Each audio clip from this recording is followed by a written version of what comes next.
सूर्य ग्रहों में श्रेष्ठ है और चंद्रमा नक्षत्रों में श्रेष्ठ है, उसी प्रकार प्रयाग सभी तीर्थों में सर्वश्रेष्ठ है। पद्म पुराण में वर्णित ये श्लोक जिस तरह प्रयाग की विशेषता को दर्शाता है, उसी तरह इस पावन क्षेत्र का गुणगान करने वाली अनेक पौराणिक कथाएं, किंवदंतियां एवं कहानियां आज भी जनमानस में प्रचलित हैं। ऐसी ही एक पौराणिक कथा है जो भगवान ब्रह्मा को प्रयाग से जोड़ती है।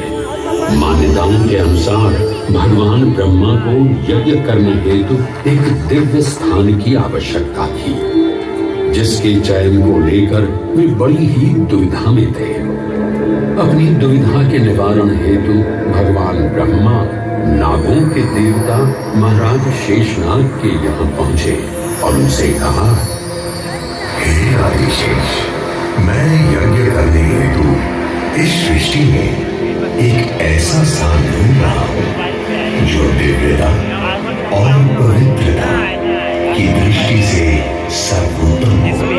क्या आप मुझे ऐसा कोई उपयुक्त स्थान बता सकते हैं जो सभी तीर्थों में सर्वश्रेष्ठ हो?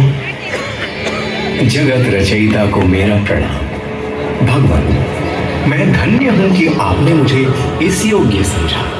क्यों ना आप स्वयं ही सभी पवित्र स्थानों का मूल्यांकन करें। ऐसा कीजिए, आप तुला के एक पलड़े पर सप्तपुरियों को रखिए और दूसरे पलड़े पर भगवान विष्णु के स्थायी निवास प्रयाग को रखिए, जिसका भार सबसे अधिक आए। मेरे विचार में वही सर्वश्रेष्ठ तीर्थ होगा। इस मूल्यांकन के परिणाम स्वरूप प्रयाग का पलड़ा ही भारी रहा। इस तरह प्रयाग की प्रधानता सिद्ध हुई और तभी से इसे तीर्थों का राजा कहा जाने लगा। आज भी ऐसी मान्यता है कि भगवान ब्रह्मा ने गंगा नदी के पश्चिमी तट पर 10 अश्वमेध यज्ञ संपन्न किए थे।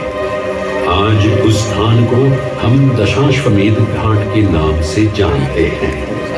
भगवान ब्रह्मा के अलावा इंद्रदेव, वरुण देव एवं सोमदेव ने भी प्रयाग क्षेत्र में ही भगवान विष्णु की आराधना करने हेतु यज्ञ किए थे, जिससे उन्हें भी श्री हरि का आशीर्वाद प्राप्त हुआ।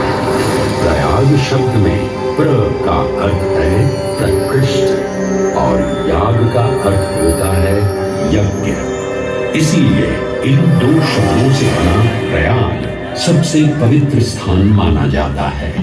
प्रयाग ही संसार में एकमात्र ऐसा पावन क्षेत्र है जहाँ 3 पवित्र नदियों का संगम होता है। इस संगम का भी एक अनूठा महत्व है।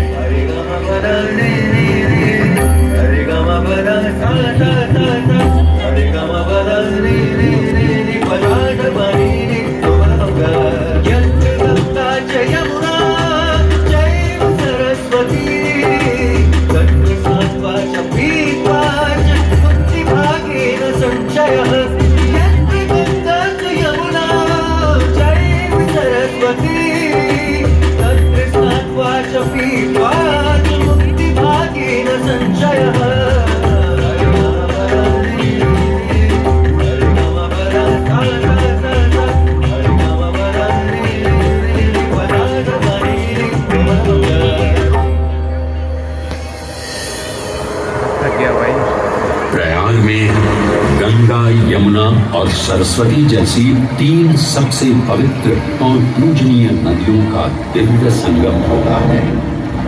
इन नदियों के संगम में स्नान करने एवं संगम का जल ग्रहण करने से मनुष्य मुक्ति का अधिकारी बन जाता है और इसमें किंचित भी संदेह नहीं है। ब्रह्म पुराण में ब्रह्मा जी भी कहते हैं कि प्रयाग में सरस्वती जी अदृश्य रूप में आकर गंगा जी से मिलती हैं। इसलिए इस क्षेत्र को सरस्वती तीर्थ संगम भी कहा गया है।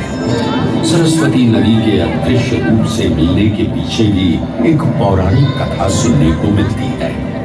ऐसा माना जाता है कि बद्रीनाथ क्षेत्र की गुफाओं में जब वेद व्यास जी भगवान गणेश को महाभारत की कथा सुना रहे थे, तब उस क्षण सरस्वती जी हिम शिखरों से टकराते हुए अपना मार्ग बनाती हुई बड़ी ही तीव्र गति से बह रही थी। सरस्वती नदी के इस तेज बहाव से उत्पन्न होने वाली तेज ध्वनि वेद व्यास जी का ध्यान भंग कर रही थी। इसलिए महर्षि वेद व्यास जी ने सरस्वती जी से वेद ध्वनि को कम करने का आग्रह किया, परंतु उनके अनुरोध उपरांत भी जब सरस्वती नदी के वेग एवं ध्वनि में कोई कमी नहीं हुई, तो उन्होंने क्रोधित होकर सरस्वती जी को श्राप दे दिया और कहा कि वे अब धरती के भीतर यानी कि पाताल लोक में रहते हैं। तब से ये माना जाता है कि हिम शिखरों से उद्गमित हुई सरस्वती नदी उत्तराखंड के माना गांव से आगे अपने अदृश्य रूप में प्रवाहित होती है। आगे चलकर यही अदृश्य रूपी मां सरस्वती प्रयागराज में गंगा एवं यमुना नदी से मिलकर त्रिवेणी संगम को पूर्ण करती है। ये प्रयाग नगरी पवित्रता का उद्गम है, जिसके अंश हमें वेदों एवं पुराणों में भी मिलते हैं, जिनमें वर्णित है सुरों असुरों द्वारा हुआ समुद्र मंथन। अमृत प्राप्ति के लिए सुरों और असुरों ने एकजुट होकर क्षीर सागर का मंथन किया, जिसके संदर्भ में पुराणों में विभिन्न कथाएं देखने को मिलती हैं। उन्हीं कथाओं में एक कथा महर्षि दुर्वासा और इंद्रदेव से संबंधित है। इस कथा के अनुसार ऋषि दुर्वासा ने इंद्रदेव से प्रसन्न हो उन्हें पारिजात पुष्पों की एक दिव्य माला भेंट की, जिसे इंद्रदेव ने साधारण पुष्पों की माला समझ स्वयं धारण न कर उसे अपने वाहक गजराज ऐरावत के मस्तक पर रख दिया।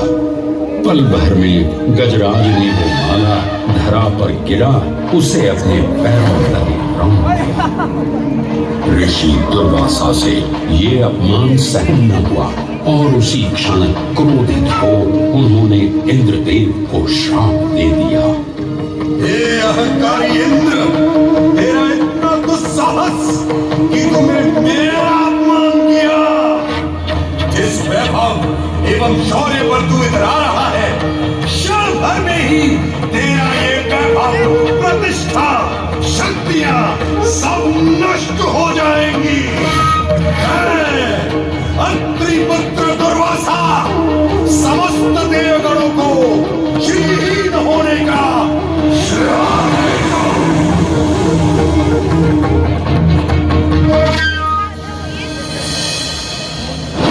इस श्राप के परिणाम स्वरूप स्वर्गलोक से लेकर वैकुंठ धाम तक का सारा वैभव चला गया। जहां स्वर्गलोक में सभी देवता अपना वैभव एवं शक्तियां खो चुके थे, वहीं वैकुंठ धाम में मां लक्ष्मी भी क्षीर सागर की गहराइयों में चली गई। उनके जाते ही सृष्टि का संतुलन बिगड़ने लगा एवं असुर राजा बलि ने तीनों लोक अपने अधीन कर लिए। ये सब देखकर सभी देवतागण अपने श्राप के निवारण हेतु भगवान विष्णु की शरण में जा पहुंचे और कहने लगे, हे पालनहार, हे स्वामी, अब आप ही हमें इस श्राप से मुक्त होने का मार्ग बता सकते हैं, अन्यथा हम अपनी शक्तियों से सदैव वंचित ही रहेंगे और युद्ध में कभी भी असुरों का सामना नहीं कर पाएंगे। हे देवराज, ऋषि दुर्वासा के श्राप से सभी देवतागण जीवन मृत्यु के काल चक्र में बंध चुके हैं। इस काल चक्र एवं श्राप से मुक्त होने के लिए अब केवल एक ही मार्ग शेष है और वो है समुद्र मंथन। इस समुद्र मंथन से निकलने वाले रत्न ही आपके खोए हुए यश, वैभव और कीर्ति को पुनः स्थापित करेंगे।